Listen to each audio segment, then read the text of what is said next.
This machine is 3D printing steak. The goal is to create a piece of meat without killing a cow. And this Israeli startup is one of the dozens of companies racing to perfect the process. It turns out that cows aren't necessarily the most efficient way of making beef. It's no secret that beef is one of the most damaging foods for the planet. The search for a solution has become a big business. But can lab-grown steak or plant-based alternatives really fix the broken beef industry?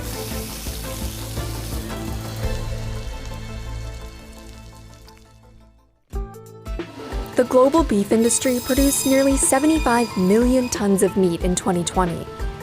That's about 19 pounds for each person on the planet.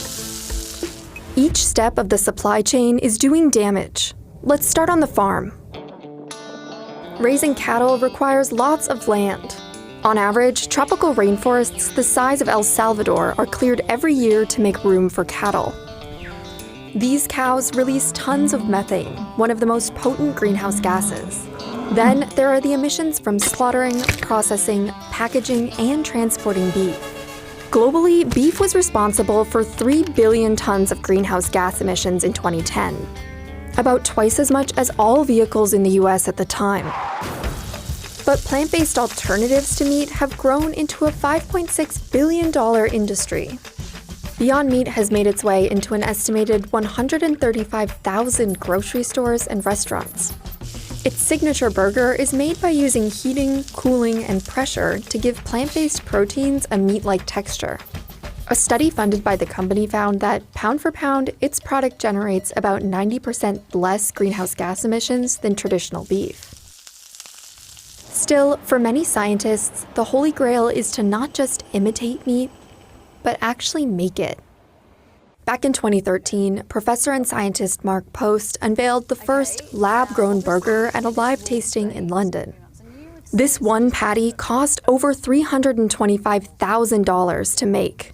It's close to meat. It's not that juicy, but the consistency is perfect. I think that was kind of one of those pivotal moments where you're like, oh, this could be a thing. But it wasn't until 2020 that funding for lab-grown food really started to pour in. With some startups drawing high-profile investments from the likes of Bill Gates and even traditional meat companies. It's like everyone wants to hop on that bandwagon. Now, researchers in Israel are taking on one of the biggest challenges: growing steaks in a lab. When it comes to steak, you're bringing together the full range, essentially, of tissue engineering technologies and cell growth technologies. Simon Fried and his team are using stem cells to create a steak they say is more ethical, although it's not vegetarian. Here's how it works. Look at this perfectly marbled steak. The white stuff is fat, that gives it flavor. The pink stuff is muscle, that's for protein. Scientists had to figure out how to recreate both. First, they take stem cells from a cow and then grow them in a lab. That means that we're replacing the body of the animal with what's called a bioreactor. Getting the cells to grow under these conditions is no easy task. Usually cells are attached to something. They grow in a petri dish or flasks, and they want to attach to something. Here, the cells grow suspended in a liquid, where they divide roughly once a day. Then scientists move the mass of cells to the tissue engineering lab, where they make something called bioinks.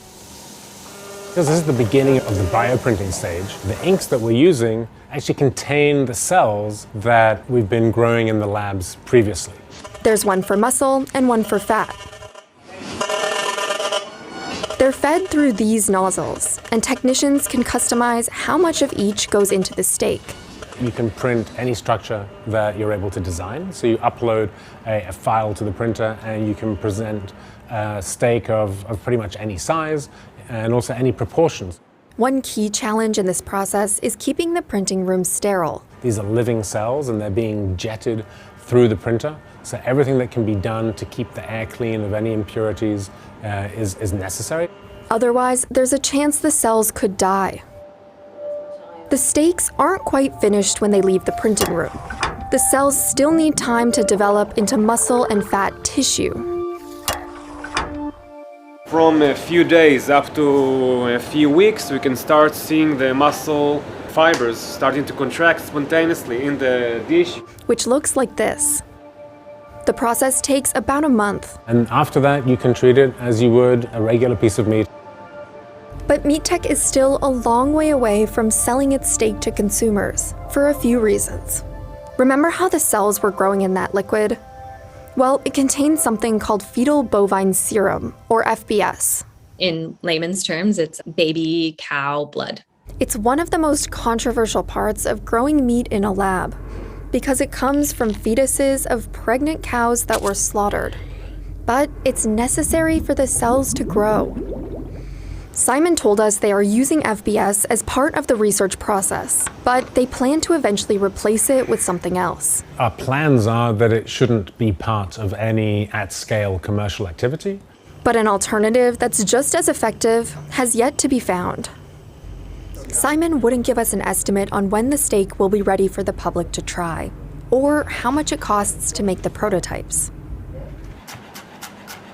In the meantime, he says the company is focused on a more attainable goal, like this hybrid product made of soy and beef fat grown in Meatech's lab. The texture of our culture kebab is nearly the same like a real kebab. Meatech is building a new facility in Belgium to start making foods like these on a larger scale.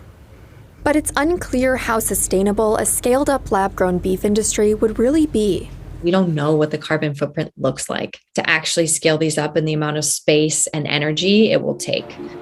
And this is all a gamble on something most consumers haven't even tried yet. So far, meat made in a lab can only be sold in Singapore, where one company debuted its chicken nuggets back in 2020. Despite the uncertainty, companies working on lab-grown meat have raised nearly $2 billion.